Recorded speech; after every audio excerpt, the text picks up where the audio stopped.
नमस्कार दोस्तों, स्वागत है आपका friends at preparation YouTube channel पर। और इस चैनल पर मैं लेके आता हूं आपके लिए एजुकेशनल वीडियो। और आज की इस वीडियो में हम लोग बात करेंगे करंट अफेयर और जनरल स्टडीज के क्वेश्चन की। इस वीडियो को आप यूटिलाइज कर सकते हैं प्रिपरेशन के लिए और चेक कर सकते हैं कि आप प्रैक्टिस करके कि आपके कितना स्कोर आप स्कोर कर रहे हैं, और फिर बाद में उसे आप कमेंट बॉक्स में जरूर मेंशन कीजिएगा ताकि मुझे पता लग सके कि आपका लेवल क्या चल रहा है और मुझे किस तरह के क्वेश्चन आपके लिए तैयार करने चाहिए।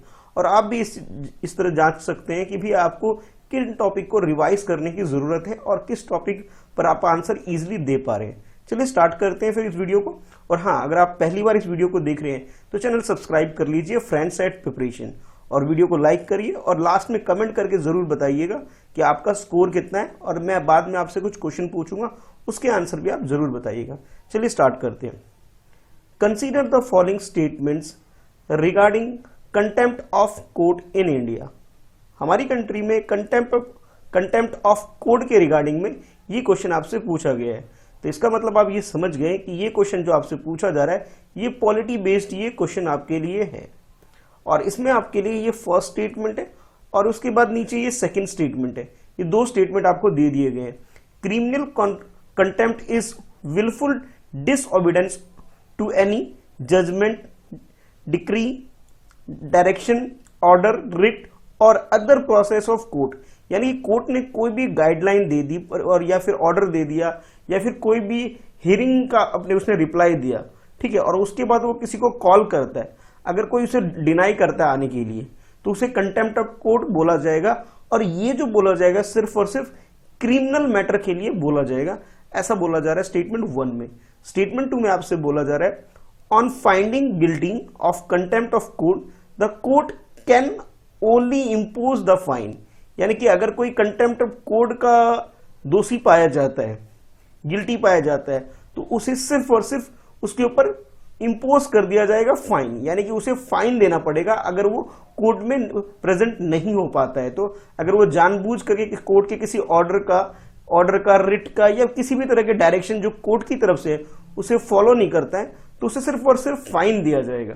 तो ये आपके लिए सेकंड स्टेटमेंट में आपको ये बताना है कि कौन सा स्टेटमेंट करेक्ट है। करेक्ट स्टेटमेंट के अकॉर्डिंग आपको आंसर चूज करना है। आपके पास जो ऑप्शन है कुछ इस तरह से। ऑप्शन ए में आपसे बोला जा रहा है फर्स्ट स्टेटमेंट करेक्ट है, बी में आपसे बोला जा रहा है सेकंड स्टेटमेंट करेक्ट है, सी में आपसे बोला जा रहा है फर्स्ट और सेकंड दोनों स्टेटमेंट करेक्ट है, और डी में आपसे बोला जा रहा है neither one nor two, it means दोनों ही स्टेटमेंट गलत है। तो करेक्ट स्टेटमेंट आपके अकॉर्डिंग क्या है, चलिए क्वेश्चन को अटेम्प्ट कर लीजिए। तो इस क्वेश्चन का जो करेक्ट आंसर इसका डी है, यानी कि ये दोनों ही स्टेटमेंट बिल्कुल गलत है। यानी कि आप ये बोल सकते हो कि भी ना ही आपका ऑप्शन स्टेटमेंट 1 करेक्ट है, ना ही आपका स्टेटमेंट सेकंड करेक्ट है, यानी कि दोनों ही स्टेटमेंट आपका गलत है। इट मींस डी जो ऑप्शन है आपके पास नाइदर 1 नॉर 2, ये आपका करेक्ट आंसर है। वो किस लिए आप समझ लेते हैं। तो सबसे पहले तो आपको यह समझना होगा कि हमारी कंट्री में कंटेम्प्ट ऑफ कोर्ट के रिगार्डिंग में 1971 में एक एक्ट आया था। इस एक्ट के अकॉर्डिंग हमारी कंट्री में दो तरह के आप केसेस डील होते हैं। एक होता है सिविल मैटर का, यानी कि आप बोल सकते हो सिविल मैटर के लिए जो कंटेम्प्ट ऑफ कोर्ट यानी कि कोई ऑर्डर, जजमेंट या जो भी चीजें सिविल मैटर से रिलेटेड हो उसे अलग डिफाइन किया गया, इसे कैटेगरी 1 आप बोल सकते हो। और सेकंड कैटेगरी में आपके लिए क्रिमिनल जो केसेस है उसके रिगार्डिंग में। तो यानी कि जो स्टेटमेंट 1 आपको दिया गया था जिसमें यह बोला गया था सिर्फ और सिर्फ क्रिमिनल कंटेम्प्ट ऑफ कोर्ट को कंसीडर किया गया था, जो कि गलत है। हमारी कंट्री में दोनों तरह की हैं, क्रिमिनल एक्टिविटी के लिए भी है, सिविल एक्टिविटी के लिए भी है। यानी कि आप किसी भी कोर्ट के डायरेक्शन को, किसी भी तरह के डिसीजन को डिनाई करते हो, ओबीडेंट नहीं बनते, आप उसे फॉलो नहीं करते, तो फिर आपको पनिशमेंट भी दिया जा सकता है और साथ ही साथ फाइन भी लगाया जा सकता है। यानी कि जो सेकंड स्टेटमेंट में आपसे ये बोला गया था कि भी सिर्फ और सिर्फ फाइन इंपोज किया जाएगा, ये भी गलत हो गया। यानी कि फाइन इंपोज तो किया जाएगा और फाइन भी इंपोज किया जा सकता है आपके ऊपर, और साथ ही साथ उसके ऊपर कोई क्या बोलते हैं जेल भी हो सकती है। यानी कि आप ये बोल सकते हो कि दोनों तरह की चीजें हो सकती है। मतलब इन केस में इंप्रिजनमेंट भी हो सकती है और साथ के साथ फाइन भी हो सकती है। तो इसके लिए जो हमारी कॉन्स्टिट्यूशन में ऑलरेडी जो मेंशन है उसके बारे में आप बोल सकते हो 6 मंथ तक का इंप्रिजनमेंट हो सकता है, या फाइन अप टू 2000 रुपीज तक हो सकता है, या फिर ये दोनों चीज हो सकती है। यानी कि आप ये बोल सकते हो तो करेक्ट आंसर जो हो गया आपका ऑप्शन डी हो गया, यानी कि दोनों ही स्टेटमेंट हमारी गलत है। इस क्वेश्चन में आपसे जो पूछा जा रहा है वो है आपके लिए ड्राफ्ट कोड वेजेस के बारे में। चलिए क्वेश्चन को पढ़ते हैं और समझते हैं क्वेश्चन में आखिर आपसे पूछा क्या जा रहा है। With reference to draft code on wages central rule 2020 consider the following statement. और इसके रिगार्डिंग में आपके पास ये फर्स्ट स्टेटमेंट है और ये सेकंड स्टेटमेंट है। दो स्टेटमेंट आपको दे दिए गए हैं ड्राफ्ट कोड ऑन वेजेस के ऊपर, जो कि सेंट्रल गवर्नमेंट का एक कह सकते हैं एक रूल बनाया गया है अभी 2020 में। ठीक है, तो फर्स्ट स्टेटमेंट में आपसे बोला जा रहा है द ड्राफ्ट कोड इज जो है ये, इसके बारे में बोला जा रहा है कि introduce the concept of floor wage. Floor wage का मतलब ये कि मिनिमम आप बोल सकते हैं वेज को फिक्स किया जा सकता है, जिसके बाद कि मिनिमम इससे कम वेज किसी को नहीं मिले बल्कि इससे ज्यादा मिल सके। यानी कि आप ये बोल सकते हैं जितने भी लेबर वगैरह है, लेबर को एक फिक्स अमाउंट होना चाहिए उनका कि भी मिनिमम वेज इतना तो होना ही चाहिए उनके काम करने के लिए। अच्छा, सेकंड स्टेटमेंट में बोला जा रहा है the minimum wage can not be fix by state government below floor wage. यानी कि सेकंड स्टेटमेंट में आपसे ये बोला जा रहा है कि जो स्टेट गवर्नमेंट है वो उनके ऊपर ये उनको किसी भी तरीके से राइट नहीं होगा कि एक बार अगर सेंट्रल गवर्नमेंट ने सेंट्रल रूल अगर बन गया, सेंट्रल रूल 2020 अगर बन गया तो उसमें ये बोल दिया कि वेजेस का जो मिनिमम रेट होगा वो एक बार फिक्स कर दिया। सपोज कर लो कि 500 रुपीज अगर फिक्स कर दिया गया तो स्टेट गवर्नमेंट जो अपना जो वेजेस का जो मिनिमम रेट रखेगी उस रुपीज 500 से कम नहीं रखेगी, बल्कि अपने स्टेट में ज्यादा रख सकती है। 5 की जगह 600 रख सकती है, 700 कुछ भी रख ले, लेकिन 500 से कम नहीं रखेगी। ये आपको सेकंड स्टेटमेंट में बोला जा रहा है। अब आपको ये बताना है कि इन दोनों स्टेटमेंट में करेक्ट स्टेटमेंट क्या है, ये आपने बताना है। स्टेटमेंट 1 करेक्ट बताया जा रहा है ऑप्शन ए में, ऑप्शन बी में आपसे बोला जा रहा है सेकंड स्टेटमेंट करेक्ट है, और ऑप्शन सी में आपसे बोला जा रहा है बोथ 1 and 2, यानी कि दोनों ही स्टेटमेंट बिल्कुल करेक्ट है। और लास्ट ऑप्शन डी में आपसे बोला जा रहा है नाइदर 1 nor 2, इट मींस ये दोनों ही स्टेटमेंट गलत है। तो करेक्ट स्टेटमेंट आपके अकॉर्डिंग क्या है, चलिए क्वेश्चन को अटेम्प्ट करिए। तो इस क्वेश्चन का जो करेक्ट आंसर है, करेक्ट आंसर इसका सी है। सी का मतलब ये हुआ कि ये दोनों ही स्टेटमेंट बिल्कुल करेक्ट है। अभी क्या हुआ, जिस तरह से code of conduct her department में बनाए जाते हैं उस तरह से आप ये समझ लीजिए कि वेजेस के लिए भी एक कोड डिसाइड किया जा रहा है, यानी कि एक सेंट्रल रूल डिसाइड किया जा रहा है 2020 में वेजेस के रिगार्ड में। यानी कि मजदूरी वगैरह जो लोग मिलते हैं, लेबर मजदूरी करता है, उसे एक फिक्स और एक सैलरी टाइप जैसे हम लोगों को मिलती है, इनकी जो सैलरी तो नहीं होती पर इनके एक दिहाड़ी जो पर डे के हिसाब से जो अमाउंट इनको मिलता है, तो उसके लिए कॉन्सेप्ट लाया जा रहा है कि फ्लोर वेज। फ्लोर वेज का मतलब होता है एक मिनिमम अमाउंट जिस अमाउंट से नीचे नहीं मिलना चाहिए, बल्कि उनकी क्वालिटी ऑफ लाइफ को इंक्रीज करने के लिए एक फिक्स अमाउंट रखा जा रहा है कि इतना वेज तो होना ही चाहिए। इसी को बोला जा रहा है कॉन्सेप्ट ऑफ फ्लोर वेज का, जो कि सेंट्रल गवर्नमेंट लेके आ रही है। यानी कि आप ये बोल सकते हो कि फर्स्ट स्टेटमेंट बिल्कुल करेक्ट हो गया। अब बात करते हैं सेकंड स्टेटमेंट की। तो सेकंड स्टेटमेंट में आपको ये बोला गया कि मिनिमम वेज जो होगा वो एक बार फिक्स हो गया, उसे can not be fix by the state government. यानी कि एक बार फ्लोर वेज फिक्स हो गया तो स्टेट गवर्नमेंट के पास किसी भी तरीके का अधिकार नहीं होगा कि जो मिनिमम अमाउंट होगा इससे कम रखेंगे। हाँ, ज्यादा रख सकती है बट इससे कम नहीं रख सकती। ये आपसे बोला जा रहा है सेकंड स्टेटमेंट में। तो ये दोनों ही स्टेटमेंट बिल्कुल करेक्ट है। तो करेक्ट आंसर हमारा बिल्कुल जो सही आंसर है वो सी हो जाएगा। वो ऐसा किया जा रहा है क्योंकि पूरी कंट्री को अगर हम देखें तो हमारी कंट्री में ज्योग्राफिकल लोकेशन के हिसाब से हर जगह कुछ ना कुछ रिक्वायरमेंट होती है। मान लीजिए अगर सपोज किसी एक स्टेट में 500 रुपीज वेजेस हैं, अब कोई स्टेट दूसरा स्टेट मान लीजिए 400 दे रहा है, तो ये डिस्क्रिमिनेशन समझ लीजिए एक तरह से हो रहा है। तो सेंट्रल गवर्नमेंट ने डिसाइड किया भी फिक्स कर दो कि 500 या 400 या कोई भी एक रेट फिक्स कर दो, इससे नीचे नहीं होना चाहिए। ज्यादा कर सकते हो पर इससे नीचे नहीं होना चाहिए, ताकि क्वालिटी ऑफ लाइफ जो लेबर की है उसे इनहेंस की जा सके। तो करेक्ट आंसर हमारा ऑप्शन सी हो गया। देखते हैं next question. With reference to national recruitment agency, जिसे शॉर्ट में आप एनआरए भी बोल सकते हैं, कंसीडर द फॉलोइंग स्टेटमेंट। यानी कि नेशनल रिक्रूटमेंट एजेंसी है, उसके रिगार्डिंग में आपसे क्वेश्चन पूछा जा रहा है। और इसके रिगार्डिंग में आपके पास यहाँ पे क्वेश्चन में फर्स्ट स्टेटमेंट है और ये है आपका सेकंड स्टेटमेंट। फर्स्ट स्टेटमेंट में बोला जा रहा है कि NRA it means national recruitment agency will be a society registered under the societies registration act 1860।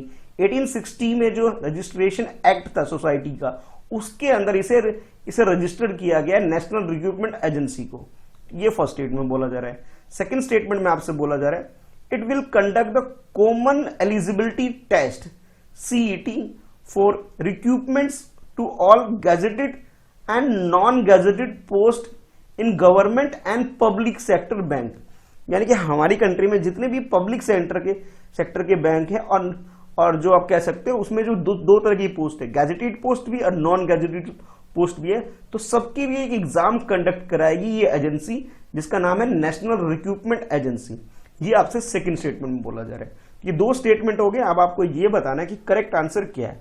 Option A के अकॉर्डिंग फर्स्ट स्टेटमेंट करेक्ट है, ऑप्शन बी के अकॉर्डिंग सेकंड स्टेटमेंट करेक्ट है, ऑप्शन सी के अकॉर्डिंग फर्स्ट और second दोनों statement correct है, और option D के according neither one nor two, it means दोनों ही स्टेटमेंट गलत है।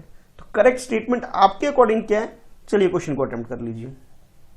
तो इस क्वेश्चन का जो करेक्ट आंसर है वह है आपका ऑप्शन ए, यानी कि फर्स्ट स्टेटमेंट जो है बिल्कुल सही है, सेकंड स्टेटमेंट गलत है। अब डिटेल में जान लेते हैं नेशनल रिक्रूटमेंट एजेंसी के बारे में। तो नेशनल रिक्रूटमेंट एजेंसी को लाने का एक कॉन्सेप्ट ये है कि हमारी कंट्री में बहुत सारे कॉम्पिटिटिव एग्जामिनेशन होते हैं, जैसे कि आप भी किसी न किसी कॉम्पिटिटिव एग्जामिनेशन की प्रिपरेशन कर रहे हैं, तो जिसमें मैं मान सकता हूं कि आप में से बहुत सारे लोग किसी न किसी मिनिस्ट्री, रेलवे, फाइनेंस या फिर किसी भी तरह की मिनिस्ट्री या कोई सर्विस में आप अपने आप को जाना चाहते हैं, ज्वाइन करना चाहते हैं, तो आप लोग ये पढ़ाई कर रहे हैं, प्रिपरेशन कर रहे हैं, और मैं आपकी हेल्प करने की कोशिश कर रहा हूँ। अच्छा, तो इसके लिए आपने भी किसी न किसी एग्जाम को अलग अलग फॉर्म भरते हैं, अलग अलग जगह पैसा लगता है आपका, तो गवर्नमेंट का एक डिसीजन आया ये कि अब क्या किया जाएगा, जितने भी बैंकिंग सेक्टर के जो एग्जाम हो तो वहां पे क्या होगा, एक ही एग्जाम कंडक्ट कर लिया जाएगा जिसका नाम रखा जाएगा कॉमन एलिजिबिलिटी टेस्ट। और ये जो एग्जाम होगा, जितने भी मल्टीपल बहुत सारे जो एग्जाम होते हैं उन सारे एग्जाम को रिप्लेस कर देगा, यानी कि एक ही एग्जाम से बहुत सारे एग्जाम को कंडक्ट कर लिया जाएगा उनकी जगह पर, और इस रैंक के हिसाब से लोगों को जॉब दे दी जाएगी।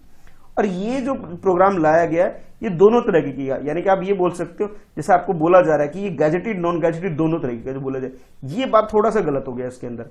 ये गैजेटेड पोस्ट के लिए नहीं बल्कि नॉन गैजेटेड पोस्ट जितने भी हैं उसके लिए एग्जाम को कंडक्ट किया जा रहा है। यानी कि आप ये बोल सकते हैं ये जो एजेंसी है नॉन गैजेटेड पोस्ट के लिए ही एग्जाम कंडक्ट करेगी, और इस एग्जाम का नाम होगा कॉमन एलिजिबिलिटी टेस्ट, जिसे सीईटी आप बोल सकते हैं। जिस तरह से टीचर सिलेक्शन एग्जाम जो होता है सीटीईटी टेस्ट होता है, ठीक है, या फिर आप बोल लीजिए आगे प्रोफेसर लेक्चरर के लिए जो होता है नेट होता है, या फिर नेट होता है, नेट जेआरएफ होता है, सीटीईटी टेस्ट होता है, उसी तरह बाकी जो एग्जाम होते हैं उनके लिए भी इस तरह के एग्जाम कंडक्ट किए जाएंगे। यानी कि आप ये बोल सकते हो फर्स्ट स्टेटमेंट तो आपका करेक्ट हो गया, ठीक है, यानी कि ये एजेंसी जो स्टैब्लिश की जा रही है इसे सोसाइटी एक्ट 1860 के अकॉर्डिंग से रजिस्टर्ड किया गया, ये बात बिल्कुल सही है। लेकिन सेकंड में एक गलती ये हो गई इसके अंदर कि भी ये सिर्फ नॉन गैजेटेड पोस्ट के लिए एग्जाम कंडक्ट करेगी, गैजेटेड पोस्ट के लिए एग्जाम कंडक्ट नहीं करेगी। और इसके जो हेड होंगे, यानी कि आप ये बोल सकते हो जो इसके चेयरमैन होंगे या हेड होंगे वो सेक्रेटरी लेवल के होंगे गवर्नमेंट ऑफ इंडिया के अंदर जो सर्विस में रह चुके हो, तो वो इसके हेड होंगे और वो इस तरह के एग्जाम को कंडक्ट कराने का काम करवाएंगे, जिसमें ये सारी मिनिस्ट्री आएगी। तो आप ये बोल सकते हो करेक्ट आंसर आपका ऑप्शन ए हो गया। और ये एग्जाम लेने का एक फायदा ये रहेगा कि जितने जो रूरल बैकग्राउंड के जो बच्चे जो प्रिपरेशन करते हैं उनको जो फैसिलिटी उस हिसाब से नहीं मिल पाती, तो उनको 24/7 हेल्पलाइन भी प्रोवाइड की जाएगी कि किस तरह का ऑनलाइन टेस्ट होगा, और बाकी उनको फेमिलियर बनाने के लिए बहुत सारी सुविधाएं भी दी जाएगी। ठीक है, चलिए देखते हैं next question. Which of the following country are not the member of East Med gas forum. ये ईस्ट मेड गैस फोरम का मतलब यहां पे है कि ईस्ट मेडिटेरियन गैस फोरम, या मेडिटेरियन को MED लिख दिया गया शॉर्ट में। ठीक है, ये आपको समझना है क्वेश्चन के अंदर। आपसे ये पूछा जा रहा है इनमें से कौन सी कंट्री है जो कि ईस्ट मेडिटेरियन गैस फोरम का पार्ट नहीं है। देखिए वर्ड याद रखिएगा, नॉट लिखा हुआ है, गलती यहीं पे हो जाती है। ठीक है, तो आपके पास जो कंट्री है, फर्स्ट कंट्री बताया गया Israel, second Italy, third Hungary, fourth Turkey. तो ये 4 कंट्री आपको बता दिया गया। आपको ये बताना है कौन सी कंट्री इस फोरम का पार्ट नहीं है। आपके पास जो ऑप्शन है वो इस तरह से, ऑप्शन ए में आपसे बोला जा रहा है कि फर्स्ट और सेकंड कंट्री इसका पार्ट नहीं है। ऑप्शन बी में आपसे बोला जा रहा है सेकंड एंड फोर्थ कंट्री जो है वो इसका पार्ट नहीं है। ठीक है, हमें गलत वाला चूज करना है। ठीक है, और उसके बाद सी में आपसे बोला जा रहा है थर्ड एंड फोर्थ इसका पार्ट नहीं है, और ऑप्शन डी में आपसे बोला जा रहा है फर्स्ट, सेकंड एंड थर्ड ये तीनों ही कंट्री इसका पार्ट नहीं है। तो कौन सी कंट्री इसका मेंबर नहीं है, पार्ट नहीं है, ये आपको बताना है। चलिए क्वेश्चन को अटेम्प्ट करिए। तो इस क्वेश्चन का जो करेक्ट आंसर है वो है सी। सी का मतलब है कि थर्ड एंड फोर्थ जो है कंट्री, थर्ड एंड फोर्थ का मतलब ये हुआ जैसे कि आपके पास ये ऑप्शन थे, तो हंगरी और टर्की जो है इसका पार्ट नहीं है। एक बार मैप में देख लीजिए हंगरी की और ये दो कंट्री जो आपके पास हंगरी और इसके अलावा जो टर्की, इसकी लोकेशन देख लीजिए, तब आपको ज्यादा क्लियर होगा। तो जैसे ये टर्की आप देख पा रहे हैं, ये टर्की की लोकेशन है, और टर्की और इसमें जो है ये, अच्छा टर्की की अगर हम बात करें तो इसका कुछ पोर्शन यहाँ से, कुछ पोर्शन एशिया के अंदर भी आता है इसका, और कुछ पोर्शन यूरोप के अंदर भी आता है इसका। यानी कि ये रशिया और टर्की जो दो कंट्री ऐसी है जो कि यूरोप के अंदर भी आती है, साथ के साथ एशिया के अंदर भी इसका कुछ पार्ट आता है। तो ये कुछ बेसिक फैक्ट है जो आपको पता होना चाहिए। तो अब ये पता होना चाहिए आपको कि मेंबर कंट्री कौन कौन है इस फोरम का, यानी कि इस फोरम के जो मेंबर कंट्री है वो है Egypt, Cyprus, Greece, Israel, Italy, Jordan और पैलेस्टीन। अगर आप इसको मैप में देखना चाहें तो ये इजराइल आपको दिख रहा है, इजराइल के साथ में जो छोटा सा पोर्शन आपको दिखेगा ये पैलेस्तीन है। और पैलेस्तीन के अलावा जो बाकी जो कंट्री है, जैसे इजिप्ट आपको बोला गया इसका मेंबर, तो इजिप्ट कंट्री ये रही, ठीक है, इजिप्ट ये रही। इजिप्ट के अलावा आप साइप्रस यहां देख सकते हैं, ये साइप्रस की लोकेशन है। उसके बाद ग्रीस की लोकेशन जो कि यूरोपियन कंट्री है, ये इसकी लोकेशन होगी ग्रीस की। ग्रीस के बाद जॉर्डन की बात करें तो ये जॉर्डन, पैलेस्तीन और इजराइल ये नेबर है एक दूसरे के, और ये सब के सब वेस्ट एशिया के अंदर ये इनकी लोकेशन आती है। यानी कि आपको इजिप्ट पता लग गया, इजिप्ट जो है, साइप्रस, ग्रीस, ठीक, ग्रीस अभी आप देख चुके हैं, हाँ ये इसका पार्ट है। और बाकी अगर हम बात करें बाकी कंट्री जो यानी और इटली भी जो कि यूरोपियन कंट्री है, ये भी इसका पार्ट है, ठीक है। तो ये सब कंट्री ऐसी होगी जो इसका पार्ट है, और जो नहीं पार्ट है वो आपको बताना था, यानी कि जो इसका मेंबर नहीं हमें ये बताना था, ठीक है। तो करेक्ट आंसर आपका ऑप्शन सी हो गया। अगर हम इसके हेडक्वार्टर की बात करें, ये कार्गो इसकी हेडक्वार्टर है, और इसकी लोकेशन जो है वो यहां पे है, एक वो है इसकी जो लोकेशन की अगर हम बात करें तो इसकी लोकेशन इजिप्ट के अंदर है। यानी कि आप ये बोल सकते हो इसका जो हेडक्वार्टर है वो इजिप्ट के अंदर है, ठीक है। चलिए देखते हैं नेक्स्ट क्वेश्चन को। नेक्स्ट क्वेश्चन में आपसे पूछा जा रहा है, with reference to Lingaraj temple consider the following statement. यानी कि लिंगराज जो टेम्पल है हमारी कंट्री के अंदर, उसके रिगार्डिंग में ये क्वेश्चन आपसे पूछा जा रहा है। ये फर्स्ट स्टेटमेंट है और ये सेकंड स्टेटमेंट है। दोनों स्टेटमेंट को ध्यान में रखते हुए आपको बताना है करेक्ट स्टेटमेंट क्या है। फर्स्ट स्टेटमेंट के according it is a UNESCO world heritage site. यानी कि लिंगराज टेम्पल की अगर हम बात करें तो इसे यूनेस्को की हेरिटेज लिस्ट के अंदर, हेरिटेज लिस्ट जो साइट्स की जो लिस्ट है उसके अंदर इसे ट्रीट किया गया है, ये बोला जा रहा है फर्स्ट स्टेटमेंट में। सेकंड स्टेटमेंट की बात करें, the temple is dedicated to the sun god. यानी कि इसे, ये जो टेम्पल बनाया गया है सन गॉड के ऊपर, यानी सूर्य भगवान के ऊपर ये डेडिकेटेड है ये टेम्पल, ये बोला जा रहा है सेकंड स्टेटमेंट में। अब आपको ये बताना है कि करेक्ट स्टेटमेंट क्या है। ऑप्शन ए के अकॉर्डिंग फर्स्ट स्टेटमेंट करेक्ट है, बी के अकॉर्डिंग सेकंड स्टेटमेंट करेक्ट है, सी के अकॉर्डिंग फर्स्ट और सेकंड दोनों स्टेटमेंट करेक्ट है, और डी के according neither one not two, it means दोनों ही स्टेटमेंट गलत है। तो करेक्ट आंसर क्या है, चलिए क्वेश्चन को अटेम्प्ट करिए। तो इस क्वेश्चन का जो करेक्ट आंसर है वो है आपका option D, it means neither one not two, it means ये दोनों ही स्टेटमेंट गलत है। यानी कि आप ये बोल सकते हो उड़ीसा के अंदर जो लिंगराज टेम्पल जो कि भुवनेश्वर के अंदर है, ये टेम्पल है, इस टेम्पल की अगर हम बात करें इसकी लोकेशन कहां पे, उड़ीसा के अंदर भुवनेश्वर के अंदर ये टेम्पल है। अच्छा, फर्स्ट स्टेटमेंट के अकॉर्डिंग जिसमें ये आपसे बोला जा रहा था कि इसे वर्ल्ड हेरिटेज साइट का दर्जा स्टेटस मिला हुआ है, जो कि नहीं मिला हुआ है। इट मीन्स फर्स्ट स्टेटमेंट गलत है। ये 18 सेंचुरी के अंदर लिंगराज टेम्पल को उड़ीसा के अंदर बनाया गया था, और ये बहुत टूरिस्ट प्लेस है, लोग इसे घूमने देखने आते हैं, लेकिन अभी तक इसे वर्ल्ड हेरिटेज साइट का दर्जा नहीं मिल पाया, जिसके लिए अप्लाई किया गया है, ठीक है, क्योंकि यहाँ पे काफी अट्रैक्शन है टूरिस्ट वगैरह का, ठीक है। यानी कि आप ये बोल सकते हैं एक टूरिस्ट साइट होने की वजह से इसे इस टेम्पल को वर्ल्ड हेरिटेज साइट्स के लिए कंसीडर करने के लिए अप्लाई किया जा रहा है, क्लेम किया जा रहा है, ठीक है। अभी तक इसे स्टेटस मिला नहीं है, तो फर्स्ट स्टेटमेंट हमारा नॉट करेक्ट हो गया।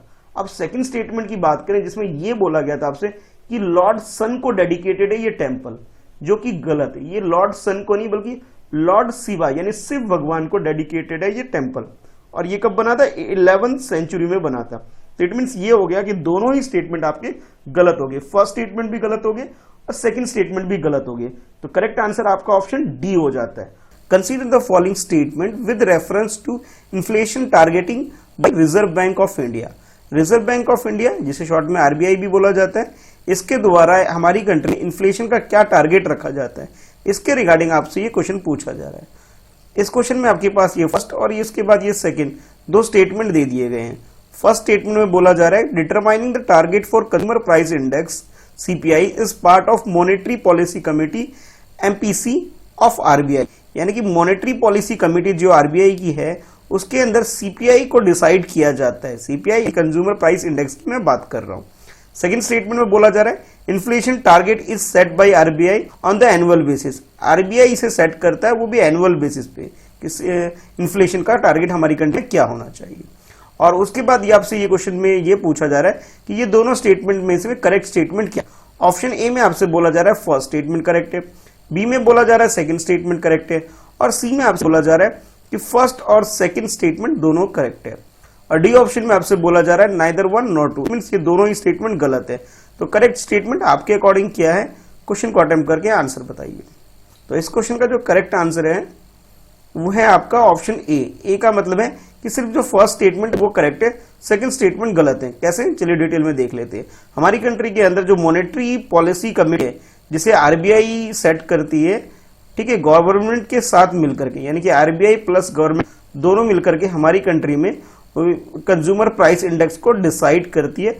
और फिर इन्फ्लेशन का टारगेट रखा जाता है 4+-2%, यानी कि आप ये बोल सकते हो कि +-2% का मतलब ये हुआ कि 4% से या तो 2% कम -2, या फिर 4% से 2% एक्स्ट्रा एडिशनल, यानी 2 से लेकर के 6% के बीच में हमारी कंट्री में इन्फ्लेशन का टारगेट रखा जाता है।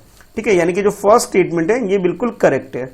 अगर हम बात करें सेकंड स्टेटमेंट को, तो सेकंड स्टेटमेंट गलत है। ये एनुअल बेसिस पे डिसाइड नहीं होता, बल्कि मई 2016 में एक अमेंड किया गया था, जो कि reserve Bank of India act 1934 में चेंजेस ला करके ये फ्लेक्सिबिलिटी रखा गया कि भी अब जो इन्फ्लेशन होगा हमारी कंट्री में वो 2% से लेकर ये 6% के बीच में कुछ भी रखा जा सकता है। और ये इसका जो डिसीजन लेती है गवर्नमेंट और आरबीआई दोनों मिलकर के लेती है। यानी कि आप ये बोल सकते हो करेक्ट आंसर आपका ऑप्शन ए हो गया। नेक्स्ट क्वेश्चन में पूछा जा रहा है consider the following statement with reference to tsunami ready programme.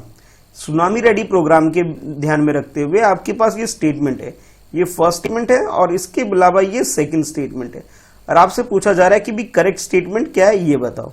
First statement में बताया जा रहा है आपको it has been initiated by UNESCO to promote tsunami readiness programme through community participation. Community के पार्टिसिपेशन के थ्रू सुनामी के लिए तैयार करने के लिए एक प्रोग्राम है जिसका इनिशिएटिव यूनेस्को के द्वारा किया गया है। सेकंड स्टेटमेंट बोला जा रहा है कि Odisha is the first state in India to have tsunami ready recognise community. एक रिकॉग्नाइज कम्युनिटी की अगर हम बात करें तो उड़ीसा ऐसा करने वाली फर्स्ट स्टेट हमारी कंट्री में बन गई है। तो ये दो स्टेटमेंट आपके पास हो गए, आपको बताना कि करेक्ट स्टेटमेंट क्या है। ऑप्शन ए में आपसे बोला जा रहा है फर्स्ट स्टेटमेंट करेक्ट है, बी में आपसे बोला जा रहा है सेकंड स्टेटमेंट करेक्ट है, सी में आपसे बोला जा रहा है बोथ वन टू, यानी ये दोनों स्टेटमेंट बिल्कुल करेक्ट है। अगर हम बात करें डी स्टेटमेंट की, इसमें ये बोला जा रहा है ये दोनों स्टेटमेंट गलत। तो करेक्ट स्टेटमेंट क्या है ये आपको बताना है। चलिए क्वेश्चन को अटेम्प्ट कर लीजिए और बताइए सही आंसर क्या है। तो इस क्वेश्चन का जो करेक्ट आंसर है वो है सी, यानी कि फर्स्ट और सेकंड स्टेटमेंट ये दोनों करेक्ट है। क्यों है ऐसा अब में जान लेते हैं। जैसे आपको स्टेटमेंट 1 में बोला गया कि यूनेस्को की एक कमेटी या टीम आप बोल सकते हैं जो इसको ऑर्गेनाइज करती है और ये इनिशिएटिव ले रही है, यानी कि आप ये बोल सकते हो कि इंटर गवर्नमेंटल ओशनोग्राफी कमीशन जो कि यूनेस्को के अंदर आती है, ये सुनामी जैसी प्रॉब्लम को डील करने के लिए नेशन वाइज हर कंट्री में एक इनिशिएटिव लिया इसने, जिसने ये बोला है कि कोस्टल लाइन की जितनी भी कम्युनिटी या कंट्री है उसे तैयार करना ताकि प्रॉपर्टी और लाइफ का लॉस मिनिमाइज किया जा सके। तो ये यूनेस्को का एक प्रोग्राम है, इनिशिएटिव है, और हमारी कंट्री में इस प्रोग्राम से जुड़ने वाले जो फर्स्ट स्टेट हो गया वो उड़ीसा हो गया। और उड़ीसा के अंदर वेंकट रायपुर और नौलासी ये दो ऐसी कम्युनिटी बन गई है, यानी कि दो ऐसी विलेज हो गई है जो इस इनिशिएटिव का पार्ट बन गया है। यानी कि दोनों ही स्टेटमेंट हमारे लिए बिल्कुल करेक्ट है। ठीक है, अगर हम बात करें उड़ीसा की लोकेशन की, तो ये जो कंप्लीट आपको दिख रहा है ये उड़ीसा है, जो कि अगर हम बात करें इस तरफ ये बे ऑफ बंगाल, ठीक है, ये बे ऑफ बंगाल से इधर से ये जुड़ा हुआ है, जो कि कोस्टल लाइन हो गई बे ऑफ बंगाल से। अच्छा, उसके बाद अगर मैं बात करूं तो भाई इधर ये वेस्ट बंगाल से एसोसिएटेड है, जुड़ी हुई इसकी बाउंड्री, और इधर ये झारखंड से, और इधर ये छत्तीसगढ़ से, और नीचे अगर हम बात करें साउथ की साइड तो ये आंध्र प्रदेश से, जो कि चारों तरफ से इसे उड़ीसा को इसे कवर किया हुआ है। और उड़ीसा कोस्टल लाइन के साथ जुड़ा हुआ है बे ऑफ बंगाल की तरफ। हमारी कंट्री में जो ईस्टर्न घाट है उसकी मैं बात कर रहा हूं। इस वजह यहाँ पे सुनामी ज्यादा आने की वजह से ये रेडीनेस प्रोग्राम तैयार किया गया है। ठीक है, तो करेक्ट आंसर आपका ऑप्शन सी हो गया। नेक्स्ट क्वेश्चन में आपसे पूछा जा रहा है with reference to united nation human right council consider the following statement. United nation human right council के बारे में आपको स्टेटमेंट दे दिए गए हैं। अब आपको ये बताना है करेक्ट स्टेटमेंट क्या है। ये फर्स्ट स्टेटमेंट है, ये सेकंड स्टेटमेंट है। फर्स्ट स्टेटमेंट में बोला जा रहा है the membership of UNHCR is decided through the voting in general assembly.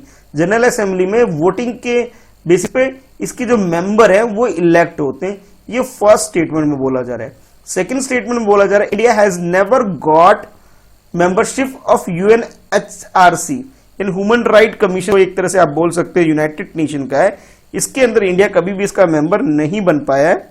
ऐसा स्टेटमेंट सेकंड में बोला जा रहा है। आपको ये बताना है कि करेक्ट स्टेटमेंट क्या है। बहुत इजी सा क्वेश्चन है, 4 ऑप्शन आपको दिए गए। अब आपको ये बताना है करेक्ट ऑप्शन क्या है। ऑप्शन ए में आपसे बोला जा रहा है फर्स्ट स्टेटमेंट करेक्ट है, बी में बोला जा रहा है सेकंड स्टेटमेंट करेक्ट है, सी में आपसे बोला जा रहा है बोथ 1 and 2, और डी में आपसे बोला जा रहा है नाइदर 1 nor 2। इट मींस दोनों स्टेटमेंट गलत है। तो करेक्ट स्टेटमेंट आपके अकॉर्डिंग क्या है, क्वेश्चन को अटेम्प्ट कर लीजिए। तो इस क्वेश्चन का करेक्ट आंसर है वो है आपके लिए ऑप्शन ए। ए का मतलब है कि जो फर्स्ट स्टेटमेंट है जिसके अंदर ये बोला कि United nation human right commission के जो मेंबर होते हैं वो जनरल असेंबली में जो वोटिंग होती है उस बेसिस पे ये डिसाइड होता है कि भी कितने लोग सिलेक्ट हुए और किस कॉन्टिनेंट से कौन सी कंट्री सिलेक्ट हुए। टोटल यहाँ पे 47 सीट है, जिसका जो डिवीजन है वो इस तरह से कि अफ्रीकन कॉन्टिनेंट से 13 कंट्री सिलेक्ट होगी, एशियन कंट्री में से ये 13 सिलेक्ट होंगे, और लैटिन अमेरिका और कैरेबियन आइलैंड की अगर मैं बात करूं तो यहां से 8 कंट्री को इलेक्ट किया जाता है इसके मेंबरशिप के लिए। अगर यूरोप को बात करें, यूरोप को इसे 2 पार्ट में डिवाइड किया गया है कि ईस्टर्न यूरोप से 6 कंट्री को और वेस्टर्न यूरोप से 7 कंट्री को इलेक्ट किया जाता है इसके मेंबर के लिए। जो सेकंड स्टेटमेंट आपको ये बोला रहा था कि ये इंडिया कभी इसका इलेक्ट नहीं हुआ एज ए मेंबर, वो गलत है। हमारी कंट्री ह्यूमन राइट काउंसिल की 2 बार इसके मेंबर बन चुकी है, 2011 से 14 और उसके बाद 14 से 17। तो 2 बार के मेंबर ऑलरेडी हमारी कंट्री बन चुकी है। तो सेकंड स्टेटमेंट हमारा गलत है, फर्स्ट स्टेटमेंट हमारा बिल्कुल करेक्ट है। तो आंसर आपका ऑप्शन ए हो जाएगा। नेक्स्ट क्वेश्चन में आपसे बोला जा रहा है कुछ स्टेटमेंट आपको दे दिए गए हैं। ये फर्स्ट स्टेटमेंट है, ये सेकंड स्टेटमेंट है और उसके बाद ये थर्ड स्टेटमेंट है। इन तीनों स्टेटमेंट को ध्यान में रखते हुए आपको ये चूज करना है कि भी करेक्ट आंसर आपका क्या है। चलिए 1 by 1 सारे स्टेटमेंट देख लेते हैं। तो फर्स्ट स्टेटमेंट आपसे बोला जा रहा है कि ह्यूमन ल्यूकोसाइट एंटीजीन, इसके बारे में ये फर्स्ट स्टेटमेंट है, जिसमें आपसे बोला जा रहा है ये जो जीन है are usually the same for members of same family, यानी कि एक ही फैमिली में जितने भी मेंबर हैं उनके अंदर ह्यूमन ल्यूकोसाइट एंटीजीन होंगे वो सेम होगा। ये फर्स्ट स्टेटमेंट में बोला जा रहा है। सेकंड स्टेटमेंट में आपसे बोला जा रहा है कि in autoimmune disease, autoimmune disease में क्या होता है कि जो हमारा इम्यून सिस्टम होता है उसमें अटैक होता है हमारे खुद के टिश्यू और ऑर्गन के थ्रू, जिसकी वजह से ये डिसीज हमें हो जाती है। और थर्ड स्टेटमेंट में बोला जा रहा है lack of iron and disrupted oxygen supply to the brain leading cause of schizophrenia. Schizophrenia जो एक बीमारी है ये हमारी बॉडी के अंदर लैक ऑफ आयरन और ऑक्सीजन का प्रॉपर सप्लाई ना हो उसकी वजह से होता है। तो ये 3 डिसीज के बारे में आपको 3 स्टेटमेंट आपको दे दिए गए। अब आपको बताना कि करेक्ट आंसर क्या है। ऑप्शन ए में आपसे बोला जा रहा है फर्स्ट और थर्ड स्टेटमेंट करेक्ट है, बी में आपसे बोला जा रहा है सेकंड स्टेटमेंट करेक्ट है, सी आपसे बोला जा रहा है फर्स्ट और सेकंड स्टेटमेंट करेक्ट है, और डी में आपसे बोला जा रहा है कि B second and third statement correct है। तो करेक्ट स्टेटमेंट आपके अकॉर्डिंग क्या है, क्वेश्चन को अटेम्प्ट कर लीजिए। तो इस क्वेश्चन का करेक्ट आंसर है, करेक्ट आंसर आपका ऑप्शन बी है। बी का मतलब ये है कि जो सेकंड स्टेटमेंट है सिर्फ वो करेक्ट है। सेकंड स्टेटमेंट का मतलब ये है कि हमारी बॉडी के अंदर ऑटो इम्यून डिसीज की जिसकी बात की जा रही है, ये जो डिसीज है हमारी कंट्री के अंदर इम्यून सिस्टम को एक तरह डिस्क्रप्ट कर देता है, प्रॉब्लम में डाल देता है हमारी बॉडी के खुद के टिश्यू के द्वारा और ऑर्गन में अटैक के द्वारा। तो यानी कि ये बीमारी हमारी बॉडी के इंटरनल ऑर्गन के द्वारा खुद से ही क्रिएट की जाती है। तो यानी कि सेकंड स्टेटमेंट तो हमारा करेक्ट है, लेकिन हम बात करें थर्ड और फर्स्ट स्टेटमेंट की, इसमें गलती है।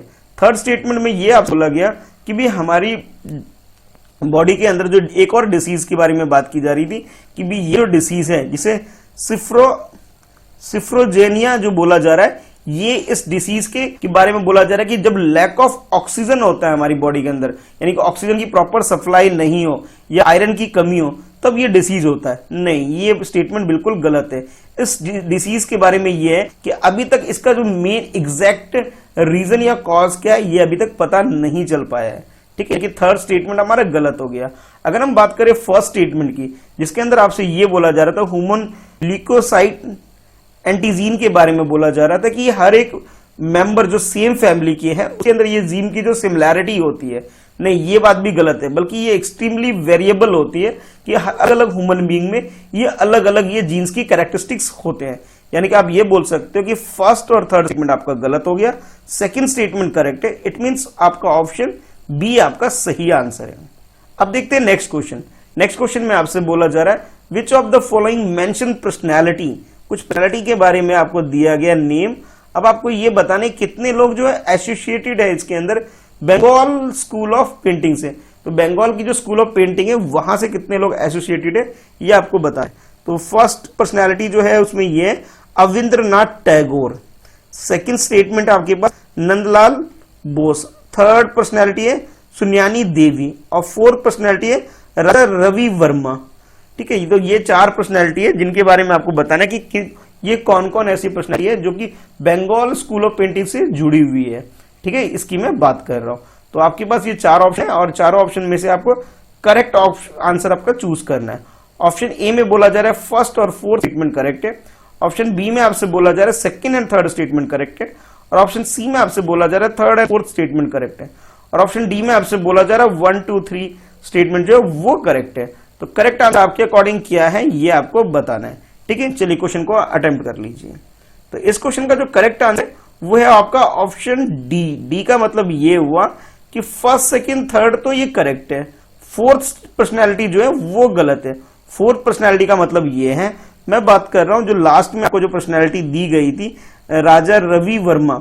राजा रवि वर्मा जो है उसके बारे में ये बोला जाता है एक तरह से फ्यूजन पेंटिंग करते हैं, जो कि यूरोपियन और इंडियन स्टाइल को दोनों स्टाइल ऑफ पेंटिंग को मिक्स करके अपनी पेंटिंग कंप्लीट करते हैं, जिसकी वजह से राजा रवि वर्मा को एक तरह से इलेक्ट नहीं किया इंडियन पेंटर के द्वारा, एक तरह से सपोर्ट नहीं किया जाता उन्हें। इंडियन जो ये बंगाल पेंटिंग है उसका मेंबर इसे नहीं कंसीडर किया जा सकता, आप ये बोल सकते हो। बाकी अगर हम बात करें बाकी लोग जो है वो बंगाल स्कूल ऑफ से बिलोंग करते हैं, इनसे जुड़े हुए, जिसके अंदर अविंद्रनाथ टैगोर, जिनकी फोटो आप ये देख सकते हैं, ये इनकी पिक्चर है। और हाँ, ध्यान आपको ये रखना है कि रविंद्रनाथ टैगोर जो वो भी बहुत अच्छे पेंटर थे। ठीक है, उनके वो भी बहुत अच्छे आर्टिस्ट थे, लिटरेचर में तो बहुत अच्छे थे, उसके अलावा वो आर्टिस्ट भी बहुत अच्छे थे। तो आपको अविंद्रनाथ टैगोर और रविंद्रनाथ टैगोर दोनों में डिफरेंस रखना है, सेम पर्सनैलिटी नहीं है बल्कि अलग पर्सनैलिटी है। अच्छा, और बाकी इसके अगर इस बंगाल स्कूल ऑफ पेंटिंग की मैं बात करूं तो Abanindranath Tagore Calcutta school of art के प्रिंसिपल भी रह चुके हैं, और इनके अलावा ई.बी. हवेल भी इसके ये दोनों प्रिंसिपल भी रह चुके हैं, और ये दोनों क्या लीडिंग आर्टिस्ट भी है। इसके अलावा और भी अदर पेंटर जो हैं जिनके बारे में आप जान सकते हैं वो ये है नंदलाल बोस, ठीक है, सुनियानी देवी, जैसा कि ये दोनों आपसे क्वेश्चन में पूछा गया था। इसके अलावा कुछ और भी लोग हैं, इनके नाम आप पढ़ सकते हैं और थोड़ा सा रिवाइज भी कर सकते हैं कि नेक्स्ट टाइम अगर आपसे क्वेश्चन पूछा जाए हो सकता है पेंटर बाकी लोगों के नाम बदल के भी पूछे जा सकते हैं। तो करेक्ट आंसर आपका ऑप्शन डी हो गया। डी का मतलब ये हुआ कि पहली तीन जो पर्सनैलिटी है वो बिलोंग करिए बंगाल स्कूल ऑफ पेंटिंग से। अविंद्रनाथ टैगोर, नंदलाल बोस, सुनियानी देवी, राजा रवि वर्मा बिलोंग नहीं करते, क्योंकि ये फ्यूजन पेंटिंग करते हैं, यानी कि मिक्स पेंटिंग करते हैं, इंडियन स्टाइल, बंगाल स्टाइल और वेस्टर्न स्टाइल को मिक्स कर करके। तो करेक्ट आंसर आपका ऑप्शन डी हो गया। With reference to cooperative in India consider the following statement. इस क्वेश्चन के अंदर आपसे कोऑपरेटिव इन इंडिया टर्म्स जो है इसके बारे में आपसे क्वेश्चन पूछा जा रहा है, और आपके पास ये कुछ स्टेटमेंट है। ये फर्स्ट स्टेटमेंट है आपके पास, और इसके अलावा ये सेकंड स्टेटमेंट है। फर्स्ट स्टेटमेंट में आपसे बोला जा रहा है the term cooperatives was added in the constitution through the 97 constitutional amendment act in 2011। It is the fundamental right of citizen to form cooperatives. तो फर्स्ट स्टेटमेंट में आपसे ये बोला जा रहा है कि ये जो कोऑपरेटिव टर्म है हमारी कॉन्स्टिट्यूशन के अंदर, इसे 97 कॉन्स्टिट्यूशन अमेंडमेंट के तहत इसे ऐड किया गया था। और दूसरा आपसे ये बोला जा रहा है ये हमारा फंडामेंटल राइट है कि हम किसी भी तरह की कोऑपरेटिव ग्रुप्स वगैरह इनका बना सकते हैं अपनी मर्जी के हिसाब से। तो ये दो स्टेटमेंट आपको दे दिए गए हैं। नीचे आपसे बोला जा रहा है कि कौन सा जो स्टेटमेंट है करेक्ट है, आपको वो आइडेंटिफाई करना है और उसके अकॉर्डिंग अपना आंसर बताना है। ऑप्शन ए में आपसे बोला जा रहा है फर्स्ट स्टेटमेंट करेक्ट है, ऑप्शन बी में आपसे बोला जा रहा है सेकंड स्टेटमेंट करेक्ट है, और ऑप्शन सी में आपसे बोला जा रहा है फर्स्ट और सेकंड ये दोनों स्टेटमेंट करेक्ट है, और ऑप्शन डी में आपसे बोला जा रहा है कि फर्स्ट और सेकंड जो स्टेटमेंट है दोनों गलत है। तो करेक्ट स्टेटमेंट आपके अकॉर्डिंग क्या है, क्वेश्चन को अच्छे से अटेम्प्ट कर लीजिए। तो इस क्वेश्चन का जो करेक्ट आंसर है वो है सी। सी क्यों है आइए जान लेते हैं। हमारी कंट्री में जो कॉन्स्टिट्यूशन है उसके अंदर 97 अमेंडमेंट किया गया था 2011 में, और इस कॉन्स्टिट्यूशन के अंदर ये किया गया था कि 9th पार्ट का जो बी है उसके अंदर चेंजेस ला करके म्युनिसिपैलिटी टर्म्स को भी ऐड किया, जो टर्म्स है उसके अंदर ये डाला गया था कि भी कोई भी कोऑपरेटिव ग्रुप फॉर्म कर सकता है। यानी कि कोऑपरेटिव जो टर्म है इसे 97 अमेंडमेंट कर करके हमारी कॉन्स्टिट्यूशन के अंदर ऐड किया गया था। इसका मतलब ये हुआ कि फर्स्ट स्टेटमेंट हमारा करेक्ट हो गया। अब बात करते हैं सेकंड स्टेटमेंट की। तो सेकंड स्टेटमेंट में क्या किया गया, कहा जा रहा है आपसे ये फंडामेंटल राइट है। हाँ, आर्टिकल 19 का जो फर्स्ट पार्ट का सी है उसके अंडर कॉन्स्टिट्यूशन में अमेंडमेंट किया गया था। यानी कि आप ये बोल सकते हो पार्ट थर्ड के अंदर जो आर्टिकल 19 है अपना फंडामेंटल राइट, उसके अंदर इसे ऐड भी किया गया है।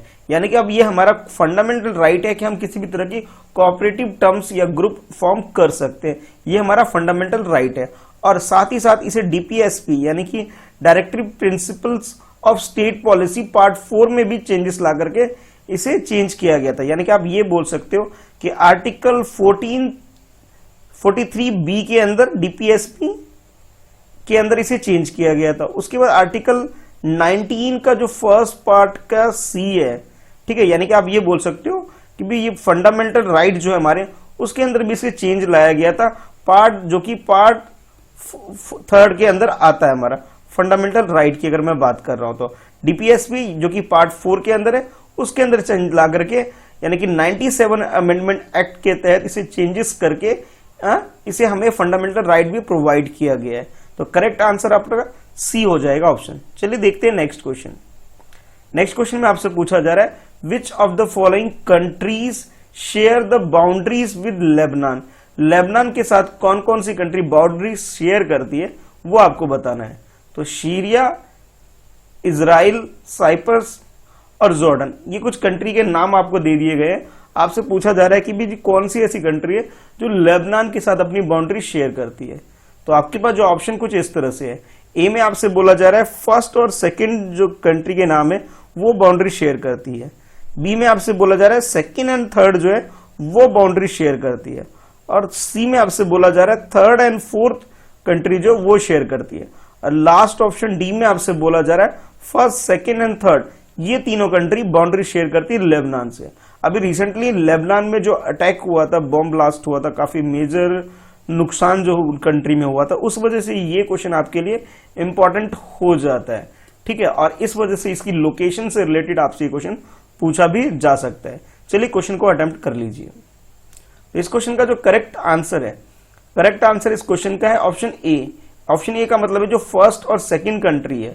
फर्स्ट का मतलब हो गया आपका, जैसे यहाँ पे दे रखा है आपके पास, सीरिया और इजराइल, ये दोनों कंट्री हैं जो कि इसके साथ बाउंड्री शेयर करती हैं। चलिए ये देख लीजिए, ये मिडल ईस्ट का पूरा टोटल मैप है। मिडल ईस्ट के अंदर ये जो पोर्शन है जहां मैं सर्कल बना रहा हूं ये लेबनान है। जो लेबनान जो है वो कंट्री कुछ इस तरह से है, कुछ इस तरह से कंट्री है। जो ऊपर की तरफ अगर मैं बात करूं तो ये सीरिया से ये बाउंड्री शेयर करती है।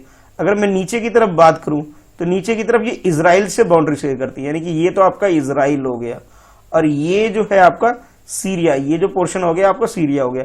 ये जो कंट्री है, ये जो पर्टिकुलर जो कंट्री आपको दिखेगी यहाँ पे, ये है लेबनान, ठीक है। ये लेबनान होगी, और बाकी ये जो सारा जो एरिया है ये मेडिटेरियन सी है, यानी कि ये मैप में देख सकते हैं ये पूरा मेडिटेरियन सी है। ये आपका सीरिया हो गया, ये आपका दिख रहा है जो आपका, ये हो गया आपका इजराइल, और यहाँ पे इसकी लोकेशन है, ठीक है, यानी कि मिडल ईस्ट के अंदर ये कंट्री है और इस कंट्री की जो बाउंड्री जो शेयर की जाती है वो मेडिटेरियन सी के साथ है। मेडिटेरियन सी का मतलब ये हो गया कि ये एक लैंडलॉक कंट्री नहीं है, यानी कि सी के थ्रू कनेक्टेड है। और जो कंट्री की अगर हम बात करें लैंड की तरफ से अगर हम बात करें तो इसमें दो मेजर कंट्री जो इसको बाउंड्री शेयर करती है, एक तो इजराइल करती है और इजराइल के अलावा सीरिया करती है, ठीक है। तो करेक्ट आंसर आपका ऑप्शन ए हो जाएगा। चलिए देखते हैं नेक्स्ट क्वेश्चन। नेक्स्ट क्वेश्चन में आपसे पूछा जा रहा है with reference to globally important agriculture heritage system consider the following statement. मैं बात कर रहा हूं इस क्वेश्चन में आपसे globally important agriculture heritage system, इसके बारे में आपसे क्वेश्चन पूछा जा रहा है। और यहां आपके पास ये फर्स्ट स्टेटमेंट है और उसके बाद ये सेकंड स्टेटमेंट है और नीचे आपके पास ये थर्ड स्टेटमेंट है, यानी तीन स्टेटमेंट आपको दे दिए गए हैं GIAHS के बारे में, ठीक है, शॉर्ट में जिसे बोला जा रहा है। और आपसे पूछा जा रहा है कि भी करेक्ट स्टेटमेंट क्या है, ये आपको आइडेंटिफाई करना है इस क्वेश्चन के अंदर। चलिए एक एक करके पहले स्टेटमेंट देख लेते हैं। तो फर्स्ट स्टेटमेंट में बोला जा रहा है GIAHS यानी कि globally important agriculture heritage system जो है उसके बारे में आपसे पूछा जा रहा है कि was started by the FAO के द्वारा इसे स्टार्ट किया गया था, यानी फूड एग्रीकल्चर ऑर्गेनाइजेशन के द्वारा इसे स्टार्ट किया गया था, ये बोला जा रहा है। To safeguard and support the world agriculture heritage system, world में जितने भी एग्रीकल्चर सिस्टम है जो कि हेरिटेज बेस्ड है उसको सेफ रखने के लिए, उसे बचाने के लिए ये प्रोग्राम लॉन्च किया गया था, आप ये बोल सकते हो। सेकंड स्टेटमेंट में आपसे बोला जा रहा है Kuttanad below sea level farming system in India has been recognised as GIAHS, यानी कि globally important agriculture heritage system की अगर हम बात करें तो हमारी कंट्री में कुट्टानाड को इसके पार्ट माना जा रहा है, ये बोला जा रहा है, जो कि बिलो सी है। अच्छा, उसके बाद थर्ड स्टेटमेंट में बोला जा रहा है there are 2 recognised GIAHS sites in India, हमारी कंट्री के अंदर इस तरह की 2 साइट है, ये थर्ड स्टेटमेंट में बोला जा रहा है। तो 3 स्टेटमेंट है, तीनों स्टेटमेंट के अंदर आपको बता दिया गया क्या क्या टर्म्स है। अब आपको ये बताना है कि करेक्ट स्टेटमेंट क्या है। ऑप्शन ए में आपसे बोला जा रहा है कि फर्स्ट और सेकंड स्टेटमेंट करेक्ट है। ऑप्शन बी में आपसे बोला जा रहा है फर्स्ट, एक मिनट थोड़ा सा चेंज कर लीजिएगा, इसके अंदर आप ये कर लीजिएगा ओनली 2, यानी कि जो सेकंड स्टेटमेंट है ये करेक्ट है according to option B. B के अंदर ये बोला जा रहा है कि जो सेकंड स्टेटमेंट है सिर्फ वो करेक्ट है आपका, और थर्ड स्टेटमेंट जो है आपका उसको, और सेकंड स्टेटमेंट को अगर हम ले लें तो सी ऑप्शन में ये बोला जा रहा है ये वाला ऑप्शन आपका करेक्ट है। लास्ट ऑप्शन डी में आपसे बोला जा रहा है फर्स्ट सेकंड थर्ड, ये तीनों स्टेटमेंट करेक्ट है। तो करेक्ट स्टेटमेंट क्या है ये आपको बताना है। चलिए क्वेश्चन को अटेम्प्ट कर लीजिए अब। तो इस क्वेश्चन का जो करेक्ट आंसर है वो है ऑप्शन ए का मतलब ये है कि फर्स्ट और सेकंड स्टेटमेंट जो है ये बिल्कुल करेक्ट है, ठीक है। अब डिटेल में बात करते हैं global important agriculture heritage system की। ये एक तरह का सिस्टम इस तरह का है कि इसे वर्ल्ड वाइड जितने भी हेरिटेज साइट्स हैं जो कि एग्रीकल्चर बेस्ड है उनको बचाने के लिए, उनके सेफगार्ड के लिए ये एक तरह से प्रोग्राम लॉन्च किया गया है, ये सिस्टम स्टैब्लिश किया गया है FAO के द्वारा। FAO का मतलब यहाँ पे ये फूड एग्रीकल्चर ऑर्गेनाइजेशन के द्वारा इसे सेट किया गया है। हमारी कंट्री की बात करें तो हमारी कंट्री में कुट्टान जो है, जो कि बिलो सी फार्मिंग सिस्टम है, ये उनमें से एक सिस्टम है, यानी कि 2, यानी सेकंड स्टेटमेंट आपका करेक्ट हो गया। फर्स्ट स्टेटमेंट भी करेक्ट होगा, सेकंड स्टेटमेंट भी करेक्ट हो गया। अगर हम थर्ड स्टेटमेंट की बात करें तो उसमें आपसे बोला जा रहा था कि भी 2 ऐसी साइट हमारी कंट्री के अंदर है जो GIAHS साइट कंसीडर की जाती है। नहीं, ये स्टेटमेंट गलत है आपके पास, बल्कि 2 नहीं 3 साइट ऐसी रिकॉग्नाइज की गई है हमारी कंट्री से जो कि GIAHS साइट के रूप में कंसीडर की जा रही है। और वो है, एक तो फर्स्ट है कश्मीर में पैम्पूर, उसके बाद उड़ीसा में कोरापुट, और थर्ड है आपका केरला के अंदर कुट्टान। तो इस क्वेश्चन से रिलेटेड हो गया। और इसके अलावा आपसे पूछा जा रहा है, जो बताया आपको, कश्मीर से पैम्पूर है और उड़ीसा से कोरापुट है। ये 2 एग्रीकल्चर सिस्टम और एक्स्ट्रा है हमारी कंट्री के अंदर जिसे कंसीडर किया जा रहा है GIAHS साइट्स के रूप में, ठीक है। तो करेक्ट आंसर जो हमारा हो गया वो ऑप्शन ए, यानी कि फर्स्ट और सेकंड स्टेटमेंट करेक्ट हो गया। अब देखते हैं नेक्स्ट क्वेश्चन। नेक्स्ट क्वेश्चन में आपसे पूछा जा रहा है ब्रू कम्युनिटी के बारे में।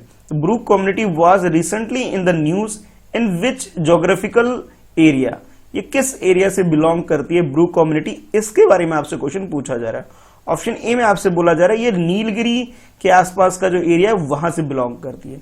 ऑप्शन बी में आपसे पूछा जा रहा है लुसाई हिल्स जो है वहां से ये बिलोंग करती है। सी ऑप्शन में बोला जा रहा है कि सतपुरा हिल से बिलोंग करती है। और ऑप्शन डी में आपसे बोला जा रहा है कि अंडमान निकोबार आइलैंड से बिलोंग करती है ब्रू कम्युनिटी। तो आपको ये बताना है कि करेक्ट आंसर क्या है, ये ब्रू कम्युनिटी या ब्रू समुदाय जो है ये कहां से, किस भौगोलिक क्षेत्र से इनका संबंध है, ये आपको बताना है। चलिए क्वेश्चन को अटेम्प्ट कर लीजिए। तो इस क्वेश्चन का जो करेक्ट आंसर है, करेक्ट आंसर इसका ये हो गया कि भाई ये जो है 4 ऑप्शन आपको दिए गए हैं ये बिलोंग करती है आपकी, ये ऑप्शन बी आपका इसमें करेक्ट है, यानी कि लुसाई हिल से ये बिलोंग करती है। यानी कि आप ये बोल सकते हो कि करेक्ट आंसर जो हो गया वो आपका ऑप्शन बी हो जाएगा। बी का मतलब ये हो गया कि नॉर्थ ईस्ट जो आप हमारी कंट्री का जो पोर्शन है उस पोर्शन के अंदर जो मिजोरम वाला पार्ट है, मिजोरम वाला पार्ट, ठीक है, मिजोरम को थोड़ा ध्यान से देखना है आपको, उसके बाद ये त्रिपुरा देखना है। ये मेजर एरिया है जो सबसे ज्यादा यहाँ ब्रू कम्युनिटी पाई जाती है। इसके अलावा कुछ ऐसे भी हैं जो आपको असम में भी ये कम्युनिटी मिल जाएगी।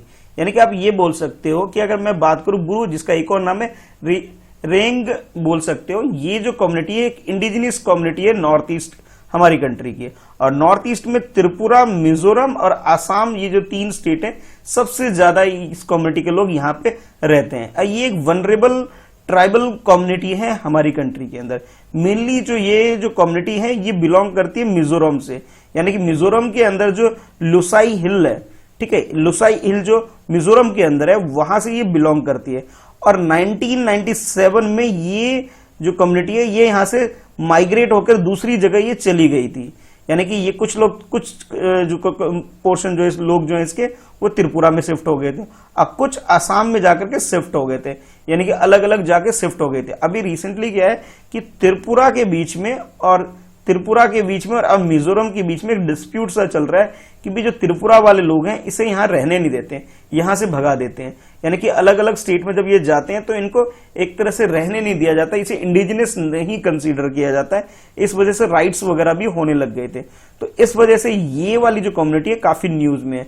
तो यानी कि आप ये बोल सकते हो ये जो कम्युनिटी है लुसाई हिल जो एरिया मिजोरम के अंदर है वहां से ये बिलोंग करती है। और नॉर्थ ईस्ट के डिफरेंट स्टेट यानी कि असम के अंदर, त्रिपुरा के अंदर ये मिजोरम के अलावा रहती है, ठीक है। बाकी आप एक बार नॉर्थ ईस्ट का मैप भी देख सकते हैं। स्टार्टिंग से अगर आप देखें तो सबसे ऊपर आप जानते ही हैं अरुणाचल प्रदेश है, उसके बाद ये आपका नागालैंड हो गया और उसके बाद ये मणिपुर हो गया और मणिपुर के बाद ये आपका मिजोरम, फिर त्रिपुरा, फिर दोबारा असम आ सकते हो और असम के बाद ये आपका मेघालय जिसकी कैपिटल शिलोंग है। तो और इसके अलावा 8 कंसीडर किया जाता है अब नॉर्थ ईस्ट स्टेट के अंदर, यानी कि 7 सिस्टर के अलावा 1 ब्रदर की तरह से ट्रीट कर लिया जाता है सिक्किम को। यानी कि ये टोटल 8 स्टेट है और इनकी कैपिटल के बारे में भी आपको पता होना चाहिए। चलिए देखते हैं हम नेक्स्ट क्वेश्चन को। तो नेक्स्ट क्वेश्चन में आपसे बोला जा रहा है according to the India meteorological department long period average refer to the average rainfall recorded during. आपको ये बताना है कि लॉन्ग पीरियड का जो एवरेज रेनफॉल होता है वो किस ड्यूरेशन में कंसीडर किया जाता है। तो आपके पास जो ऑप्शन है वो ये है कि अप्रैल से लेकर जुलाई की बात की जा रही है ऑप्शन ए में। ऑप्शन बी में आपसे बोला जा रहा है कि अप्रैल से लेकर अगस्त का जो टाइम पीरियड होता है जब लॉन्ग पीरियड एवरेज रेनफॉल हमारी कंट्री में होता है। ऑप्शन सी में आपसे बोला जा रहा है जून और अगस्त तक का जो टाइम पीरियड होता है उस टाइम ये रेनफॉल होता है। और ऑप्शन डी में आपसे बोला जा रहा है जून से लेकर सितंबर तक का जो पोर्शन टाइम पीरियड होता है तब हमारी कंट्री में लॉन्ग पीरियड एवरेज रेनफॉल होता है। तो इन चारों ऑप्शन को ध्यान में रखते हुए आपको बताना है कि करेक्ट ऑप्शन क्या है आपके पास। चलिए क्वेश्चन को अटेम्प्ट कर लीजिए। तो इस क्वेश्चन का जो करेक्ट आंसर है, करेक्ट आंसर इसका डी है। डी का मतलब ये कि जून से लेकर सितंबर का जो टाइम पीरियड हमारी कंट्री में होता है उसे लॉन्ग पीरियड रेनफॉल का टाइम माना जाता है। अब डिटेल में जान लेते हैं कि हमारी कंट्री में इंडिया मेट्रोलॉजिकल डिपार्टमेंट जिसे IMD बोला जाता है, ये मेट्रोलॉजिकल डिपार्टमेंट हमारी कंट्री में रेन या वेदर के बारे में फोरकास्टिंग करती है और ये मानती है कि 104% का आसपास अगर रेन होता है तो इसे long period average rain consider कर लिया जाता है हमारी कंट्री में। इसे ही आप कह सकते हो ये नॉर्मल रेनफॉल है हमारी कंट्री के अंदर, यानी कि प्रीवियस रेन जो भी पिछले साल जितना भी बारिश हुई थी उससे अगर 104% अगर आसपास जो रेन होता है उसे एवरेज रेनफॉल हमारी कंट्री में लॉन्ग पीरियड में कंसीडर कर लिया जाता है। और ये पीरियड कब से, जून से लेकर सितंबर की बात की जा रही है। तो करेक्ट आंसर जो आपका हो जाएगा ऑप्शन डी हो जाएगा। Consider the following statement, the Unani system of medicine was introduced in India by the army of Alexander in 2nd BC। First statement में आपसे बोला जा रहा है कि हमारी कंट्री के अंदर यूनानी सिस्टम ऑफ मेडिसिन की अगर हम बात करें तो ये सिस्टम 2nd सेंचुरी के अंदर अलेक्जेंडर जो कि एक आर्मी लेकर के हमारी कंट्री में आए थे और अटैक किया था इन्होंने, तो ये लेकर के आए थे ये सिस्टम मेडिसिन का। ये सिस्टम ये एक देन है हमारी कंट्री के अंदर अलेक्जेंडर की। फर्स्ट स्टेटमेंट में बोला जा रहा है।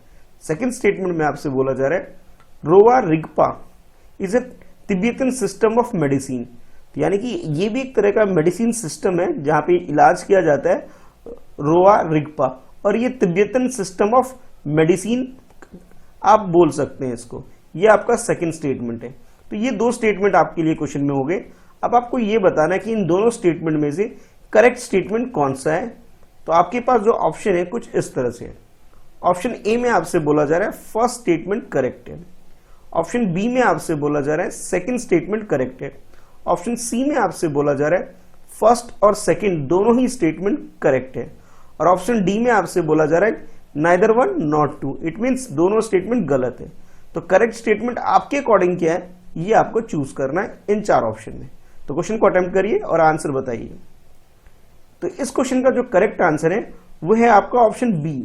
बी का मतलब ये हुआ कि सेकंड स्टेटमेंट करेक्ट है, फर्स्ट स्टेटमेंट की अगर हम बात करें वो गलत है। गलत क्यों, आइए डिटेल में जानते हैं। तो यूनानी सिस्टम की अगर हम बात करें, यूनानी सिस्टम ऑफ मेडिसिन, तो ये ओरिजिनली जो ये स्टार्ट हुआ था, या जिसे आप ये कह सकते हैं कि वर्ल्ड वाइड ये जो देन है वो ग्रीस की है, और इसके जो फाउंडर आप बोल सकते हैं वो है हिप्पोक्रेट्स, जिन्होंने से इस सिस्टम ऑफ मेडिसिन को बनाया था, दुनिया में लेके आए थे। लेकिन इसको संभाल के रखने और इसके अंदर जो नई चेंजेस लाने का जो काम था, जो क्रेडिट जाता है वो जाता है अरब को, यानी जो अरब कंट्रीज जो हैं उन्होंने इस मेडिसिन को ग्रीस से जाना, यानी कि स्किलफुल जो बने ये वो ग्रीस से बने।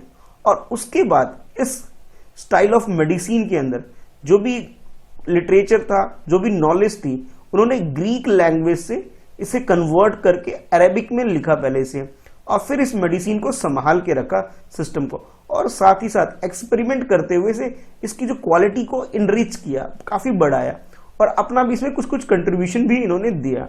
और फिर बाद में हमारी कंट्री यानी इंडिया के अंदर जो क्रेडिट जाता है इस सिस्टम ऑफ मेडिसिन को लाने का, यूनानी सिस्टम ऑफ मेडिसिन की हम बात करें तो इसे अरब और जो पारस के जो लोग थे, यानी कि आप ये बोल सकते हो अरेबियन और पार्शियन जो थे वो हमारी कंट्री में ये सिस्टम ऑफ मेडिसिन लेके आए थे। यानी कि जो फर्स्ट स्टेटमेंट हमारा वो गलत हो गया, अलेक्जेंडर से इसका कोई लेना देना नहीं है। और सेकंड स्टेटमेंट की बात करें तो रोआ रिगपा अगर हम बात करें, ये जो स्टेटमेंट है ये एक तिब्बतन सिस्टम ऑफ मेडिसिन है जो आपसे सेकंड स्टेटमेंट में बोला गया था। ये स्टेटमेंट बिल्कुल करेक्ट है। जिस तरह से हमारी कंट्री में आयुर्वेदा का जैसे हमें जनक बोला जाता है, ठीक है, उसी तरह से रोआ रिगपा की बात करें तो ये भी काफी सिमिलर है आयुर्वेदा से। जैसे हमारी आयुर्वेदा में जो सिस्टम है कि हम 5 तत्वों को मानते हैं जिससे हमारा निर्माण हुआ है, यानी कि पृथ्वी, जल, अग्नि, वायु, आकाश। Similar same kind of concept जो है रोआ रिगपा में है, और ये जो सिस्टम फॉलो किया जाता है ये हमारी कंट्री के अंदर, नेपाल के अंदर, भूटान के अंदर, मंगोलिया और रशिया, ये कुछ कंट्री है जो रोआ Rigpa style of medicine follow करती है, जो कि एक तिब्बतन सिस्टम ऑफ मेडिसिन है। यानी कि आप ये बोल सकते हो कि तिब्बत से ये ओरिजिनेट हुआ था और उसके बाद ये बाकी कंट्री में फैला है। तो करेक्ट आंसर आपका ऑप्शन बी हो गया, यानी कि सेकंड स्टेटमेंट वो करेक्ट हो गया। नेक्स्ट स्टेटमेंट में आपसे क्वेश्चन में आपसे पूछा जा रहा है with reference to electromagnetic interference consider the following statement. इस क्वेश्चन में आपसे पूछा जा रहा है कि इलेक्ट्रोमैग्नेटिक जो इंटरफेरेंस होता है उसके बारे में आपसे क्वेश्चन पूछा जा रहा है, और यहां आपके पास ये फर्स्ट स्टेटमेंट है और ये सेकंड स्टेटमेंट है, और नीचे आपसे बोला जा रहा है कि कौन सा स्टेटमेंट जो आपको गिवन है करेक्ट उसे आइडेंटिफाई करना है। तो अकॉर्डिंग टू फर्स्ट स्टेटमेंट अगर हम बात करें इलेक्ट्रोमैग्नेटिक इंटरफेरेंस की, तो इसके बारे में बोला जा रहा है it comprise the performance of electric equipment by obstructing and degrading data, किसी भी डाटा को ऑब्स्ट्रैक्ट करके या डिग्रेड करके जो चीज बनती है, इलेक्ट्रिक इक्विपमेंट जो बनता है, उसे आप बोल सकते हो इलेक्ट्रोमैग्नेटिक इंटरफेरेंस। ये बोला जा रहा है फर्स्ट स्टेटमेंट में। सेकेंड स्टेटमेंट के according it can be attributed to radio and microwave frequency, यानी कि ये एट्रीब्यूट करती है रेडियो और माइक्रोवेव की जो फ्रीक्वेंसी है उसको इन द इलेक्ट्रोमैग्नेटिक स्पेक्ट्रम, यानी इलेक्ट्रोमैग्नेटिक स्पेक्ट्रम जो होता है उसके अंदर रेडियो और माइक्रोवेव की जो फ्रीक्वेंसी होती है इसे वो एट्रीब्यूट करती है इलेक्ट्रोमैग्नेटिक इंटरफेरेंस। ये आपसे सेकंड स्टेटमेंट में बोला जा रहा है। तो ये दो स्टेटमेंट हो गए, आपको बताना है करेक्ट स्टेटमेंट क्या है। According to option A first statement is correct. अगर हम बात करें सेकंड स्टेटमेंट की तो वो आपसे बोला जा रहा है बी ऑप्शन में करेक्ट है। अगर हम दोनों स्टेटमेंट को करेक्ट बताया जा रहा है ऑप्शन सी के अंदर, और ऑप्शन डी में आपसे बोला जा रहा है ये दोनों ही स्टेटमेंट गलत है, तो आपके अकॉर्डिंग करेक्ट आंसर क्या है ये बताइए।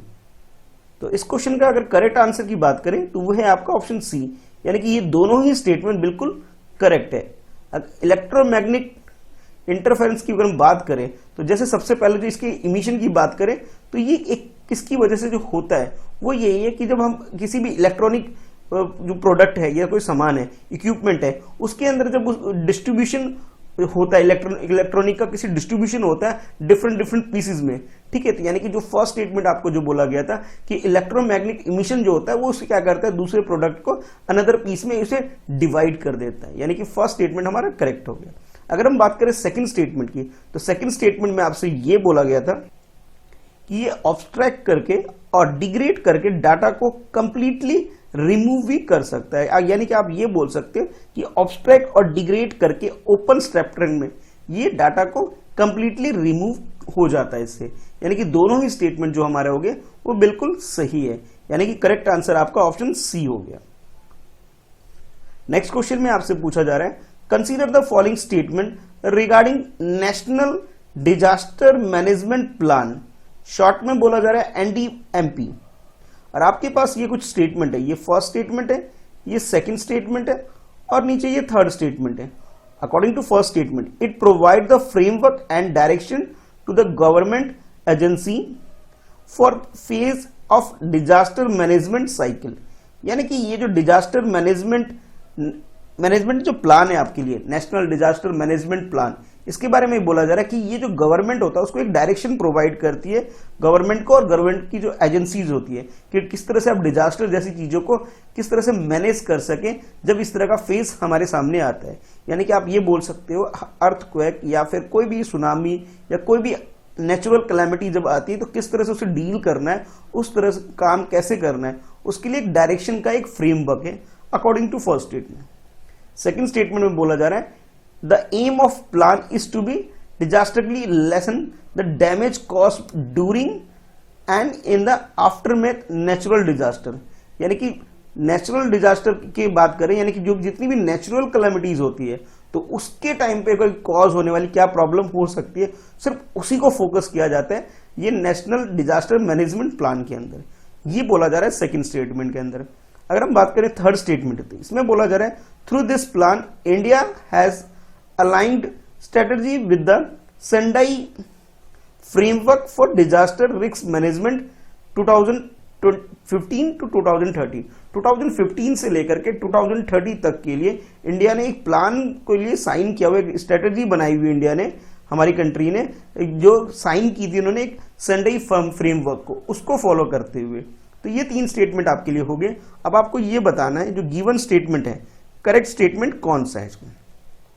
तो फर्स्ट ऑप्शन ए में आपसे बोला जा रहा है कि फर्स्ट ए और सेकंड, फर्स्ट और सेकंड ये करेक्ट है according to option A. Option B के अकॉर्डिंग फर्स्ट और थर्ड स्टेटमेंट करेक्ट है। ऑप्शन सी के अकॉर्डिंग सेकंड और थर्ड स्टेटमेंट है वो करेक्ट है। ऑप्शन डी में तीनों ही स्टेटमेंट बिल्कुल करेक्ट है। तो करेक्ट स्टेटमेंट क्या है, चलिए आंसर बताइए। तो इस क्वेश्चन का जो करेक्ट आंसर है वो है आपका ऑप्शन बी। बी का मतलब ये हुआ कि फर्स्ट और जो थर्ड स्टेटमेंट वो करेक्ट है, सेकंड स्टेटमेंट जो है वो गलत है। क्यों है पहले वो जानते हैं गलत क्यों है। तो इसमें ये बोला गया था आपको सिर्फ ये नेचुरल कैलेमिटीज होगी उसी को डील करेगा, नहीं।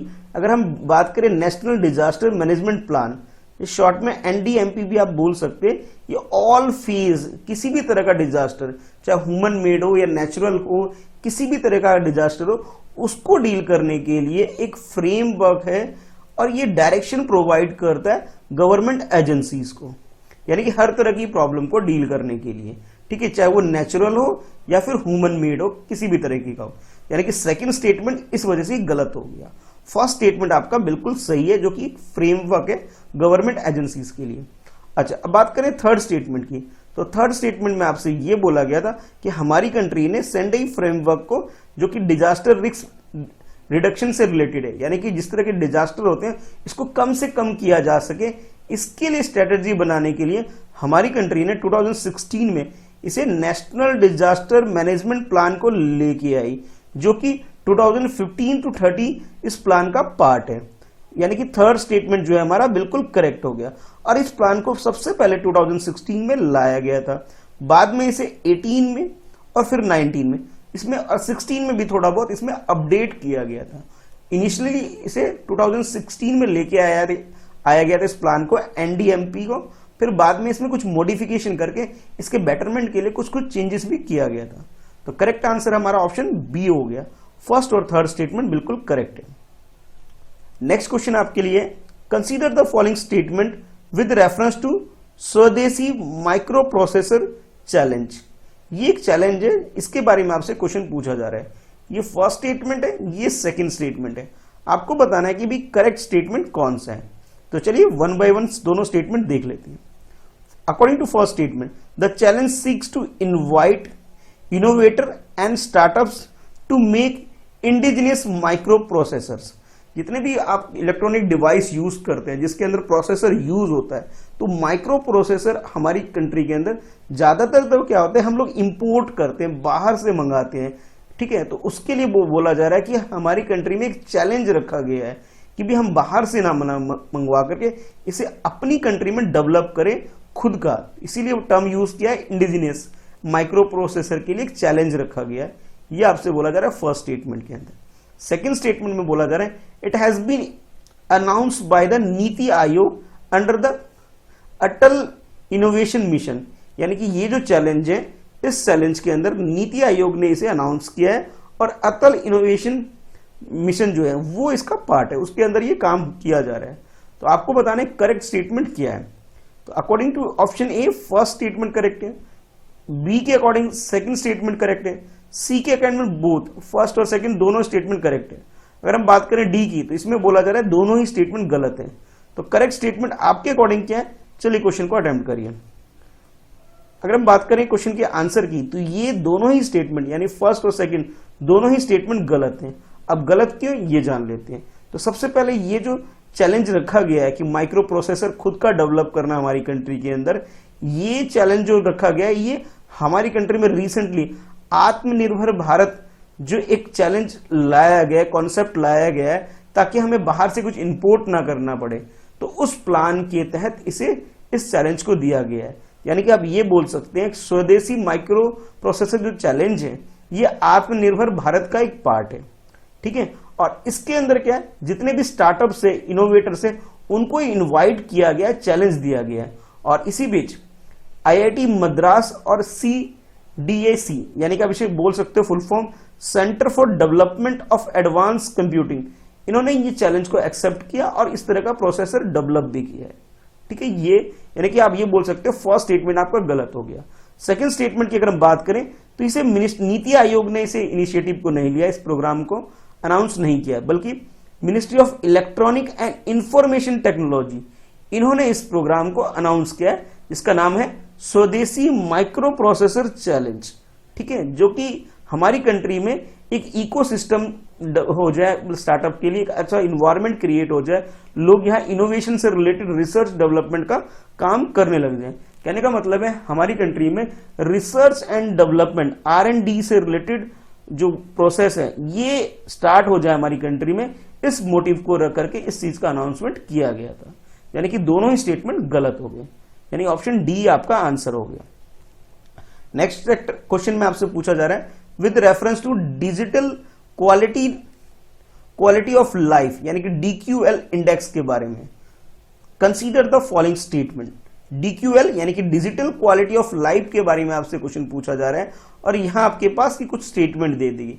ये फर्स्ट स्टेटमेंट है, उसके बाद ये सेकंड स्टेटमेंट है और थर्ड स्टेटमेंट है। आपको अगेन चूज करना है करेक्ट स्टेटमेंट क्या है। First statement, the index is release by Surfshark. Second statement में आपसे बोला जा रहा है electronic security is one of the parameter of the index, यानी कि इस इंडेक्स को जो तैयार किया जाता है डिजिटल क्वालिटी ऑफ लाइफ यानी कि DQL इंडेक्स को जो तैयार किया गया है 2020 का, इसके अंदर एक पैरामीटर क्या है, वो है इलेक्ट्रॉनिक सिक्योरिटी, यानी कि जो भी आप ऑनलाइन ट्रांजैक्शन करते हैं या फिर कोई भी आपका किसी भी ई प्लेटफॉर्म पे डाटा है उसकी सेफ्टी, उसे सेफ रखना एक पैरामीटर है इस इंडेक्स का। थर्ड स्टेटमेंट में बोला जा रहा है India rank among the highest world, हमारी कंट्री वर्ल्ड वाइड इस रैंक में हाईएस्ट प्लेस पे है in terms of internet quality. Internet quality की बात करें तो हमारी कंट्री के अंदर ये स्पीड ज्यादा है और इसकी वजह से हमारी कंट्री हाईएस्ट रैंक पे थर्ड स्टेटमेंट में बोला जा रहा है। अब 3 स्टेटमेंट है आपके पास, करेक्ट स्टेटमेंट आपके अकॉर्डिंग क्या है, चलिए क्वेश्चन को अटेम्प्ट करिए। तो फर्स्ट ऑप्शन ए में आपसे बोला जा रहा है फर्स्ट और सेकंड स्टेटमेंट करेक्ट है। ऑप्शन बी में आपसे बोला जा रहा है ओनली सेकंड स्टेटमेंट करेक्ट है और ऑप्शन सी में आपसे बोला जा रहा है second and third statement correct है। ऑप्शन डी में आपसे बोला जा रहा है ऑल 3 स्टेटमेंट करेक्ट है। तो आपके अकॉर्डिंग करेक्ट आंसर क्या है, चलिए क्वेश्चन का आंसर बताइए। तो इस क्वेश्चन का जो करेक्ट आंसर है वो है आपका ऑप्शन ए, यानी कि फर्स्ट और सेकंड स्टेटमेंट बिल्कुल करेक्ट है। अब अगर हम बात करें थर्ड स्टेटमेंट की, जिसके अंदर ये बोला जा रहा था आपसे कि हमारी कंट्री की हाईएस्ट रैंक है, अगर हम बात करें इंटरनेट क्वालिटी की, तो इंटरनेट क्वालिटी सिर्फ सिटी वगैरह में तो ठीक ठाक है, अगर हम रूरल एरिया में बात करें तो हमारी कंट्री इतनी भी अच्छी नहीं है जहां पे रूरल एरिया में इंटरनेट फैसिलिटी बहुत अच्छी हो। तो इस वजह से आप ये इजीली गैस कर सकते हो कि ये स्टेटमेंट जो थर्ड स्टेटमेंट है बिल्कुल गलत है। अगर हम रैंक की बात करें तो हमारी कंट्री की रैंक 57 है 85 कंट्री के बीच में। अगर हम बात करें कि भी इंटरनेट क्वालिटी की, यानी थर्ड स्टेटमेंट हमारा गलत हो गया डिजिटल वेलबींग से रिलेटेड इस डाटा के अंदर। और फर्स्ट स्टेटमेंट जो कि है digital quality of life DQL index जो कि पब्लिश करती है सर्फ सार्क, ये बिल्कुल सही है, एकदम करेक्ट है, जो कि ऑनलाइन प्राइवेसी की सॉल्यूशन को डील करने से रिलेटेड है। अगर हम बात करें सेकंड स्टेटमेंट की, जिसके अंदर आपसे ये बोला गया था कि भी इसके अंदर जो पिलर्स है, फंडामेंटल पिलर्स यानी कि इसके जो पैरामीटर्स हैं कि ऑनलाइन सिक्योरिटी हमारे डाटा से रिलेटेड होना चाहिए, ये बिल्कुल सही है। और इसके अलावा जो इस डाटा को तैयार किया जाता है इंडेक्स को, इसमें जो मेजर फंडामेंटल पिलर्स या कॉज या रीजन आप बोल सकते हैं जिस बेसिस पे ये इंडेक्स तैयार होता है, वो कुछ इस तरह से है कि इंटरनेट अफोर्डेबिलिटी यानी कि इंटरनेट जो है किस रेट पे अवेलेबल है ये चेक किया जाता है। फिर उसका क्वालिटी क्या है, यानी स्पीड अच्छी है या नहीं है, क्वालिटी कैसी है उसके बाद, और इलेक्ट्रॉनिक इंफ्रास्ट्रक्चर कैसा है पर्टिकुलर कंट्री के अंदर, फिर इलेक्ट्रॉनिक सिक्योरिटी कैसी है, यानी कि आप ये कह सकते हैं ई सिक्योरिटी कैसी है पर्टिकुलर कंट्री के अंदर डाटा से रिलेटेड, और उसके बाद इलेक्ट्रॉनिक गवर्नमेंट यानी कि गवर्नमेंट कितना इलेक्ट्रॉनिक मीडिया या मीडियम को यूज करके गवर्नेंस का काम करती है। तो इन पैरामीटर के ऊपर ये इंडेक्स को तैयार किया जाता है। तो आप ये बोल सकते हो फर्स्ट और सेकंड स्टेटमेंट करेक्ट है, करेक्ट आंसर आपका ऑप्शन ए हो गया, थर्ड स्टेटमेंट आपका गलत हो गया, ठीक है, यानी कि ऑप्शन आंसर जो हो गया वो ए हो गया। अब आपके लिए क्वेश्चन ये है, आपको ये बताना कि इस रैंक में नंबर 1 कौन सी कंट्री है, first second and third rank किस किस कंट्री की है, ये आपको बताना है इस digital quality of life index के अंदर, ठीक है। और इसकी भी बात करनी है आपको, ये सर्फ सार्क जो है ये किस कंट्री से रिलेटेड ये इंस्टीट्यूशन है जो कि इस इंडेक्स को पब्लिश करती है, ठीक है। चलिए फिर मिलते हैं नेक्स्ट वीडियो में। आज की इस वीडियो में इतना ही है। वीडियो को लाइक करिए और ज्यादा से ज्यादा अपने दोस्तों में से शेयर कीजिए, और आप मुझे फॉलो कर सकते हैं टेलीग्राम पर और बाकी सोशल नेटवर्किंग साइट पे, जिसका लिंक मैंने डिस्क्रिप्शन में दिया है। आप टेलीग्राम ग्रुप मेरा ज्वाइन कर सकते हैं।